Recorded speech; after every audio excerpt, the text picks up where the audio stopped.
just waiting for lunch here, and just got off a phone call with a friend of mine. He's a dude that I haven't spoken to in, let's see, I'm 37, graduated high school at 17, so 20 years. I haven't talked to this guy for 20 years. And he reached out to me on Facebook, saw one of my posts, and he's like, hey, you're in real estate? I'm in real estate. Small world. So anyway, we got on the phone, and he's a, traditional dude, CPA, working with some high net worth clients, and we started talking about what I'm doing with my subject twos and purchasing and stuff like that, seller financing. He's like, hey, I'm doing some seller financing as well. And I was like, well, how'd you find these deals? He's like, oh, real estate agents and just things like that, or just chance basically. And I told him how I'm going about it, and I'm finding pre-foreclosures. And he's like, what? I'm like, yeah, dude, it's right there. You can jump on Zillow, you can see everyone who's in default, and you just go knock on their door, and basically, for lack of a better term, I'm oversimplifying it, but give them a couple $100 and you take over the deed and you got the property. He's like, no way. I'm like, yeah, man, it's like it's a shadow market. Because he's like, do I talk to an agent? What do I do? And I'm like, nah, dude, it's a completely underground market here. It's like, it's shadow. It's behind the scenes. No one knows about it unless you go and you do it. And that's this tip. Tip number 7 coming at you is you got to create your own market. You got to create something that's not there and go after it.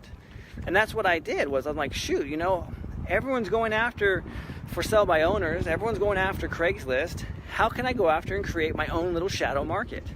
And so the shadow marketing that I do, I told the guys, like, look, I do 3 things. 3 things is all I do to market for my properties, because that's always the question, how do I find deals? Number 1, I told them, I'm going back to doing bandit signs, man. Number 1, I'm gonna do bandit signs. So I can't tell you if that's gonna work or not. But number 2 and number 3 definitely do work. Number 2 is probate deals. I go to the courthouse because nobody is doing it in my market. Probate has raised such a huge high bar. The level's so high, the entry level is so high as far as the learning curve goes that no one wants to do it. On top of that, the county has really put a restrictions on who's going to pull leads. I'm going to go back the other way. This is going to be loud. On who's going to be able to pull these leads. You can only pull one at a time, and you have to get a special permit in order to pull these leads, because supposedly there's like sensitive material out there, and they haven't figured out in the computer system how to do that. And so what? Big deal.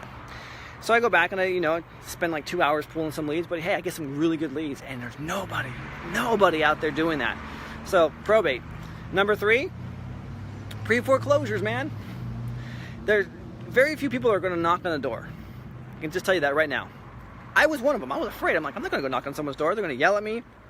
They're going to kick me off their property, pull a gun, stick their dogs on me, whatever.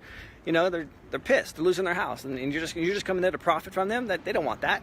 And I was afraid. I had all these imaginations of like what was going to happen, and so I was like, oh, no, don't want that. So I finally worked through that, and I created a nice little market. I'm able to pick up these properties now.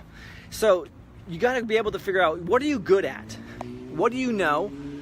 And how can you create your own little shadow inventory? Your own little shadow market. How can you go after these off-market deals? It could be anything. You could have a connection with the fireman, and he gives you leads on houses that burnt down. That's a very sensitive subject, but so is probate. People lose their houses to fire. People lose their family members, and there's a house that they inherit.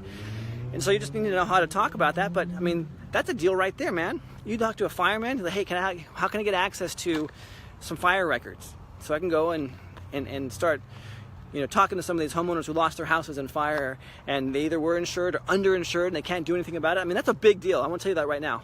Having homes that are underinsured and the fire damage is more extensive than what their insurance policy will cover, what are they going to do? They're screwed. There's an opportunity for you there.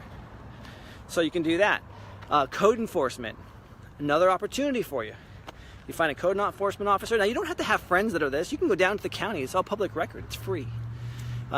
Sac County, I know alone, has all of its code enforcement infractions and their houses on their website. And the cool thing about it is the infractions are there as well, so you know exactly what's wrong with it. If it's a plumbing infraction, if it's an electrical infraction, if it's a roofing infraction, you know going into it what your expense is going to be, because you already know the infraction and the cost in order to do that. So it's brilliant, what they've done there as far as helping us investors. So you just need to go after your own private little shadow market. We call these off-market deals, whatever you want to call them. That's a tip though. I mean, you go after that, you find the niche you're going to target, and you just go as deep and as hard and as fast as you can. And it's like they say, there's riches and niches. So, all right, that's my tip coming at you. I'll talk to y'all later. And a bunch of food just fell down.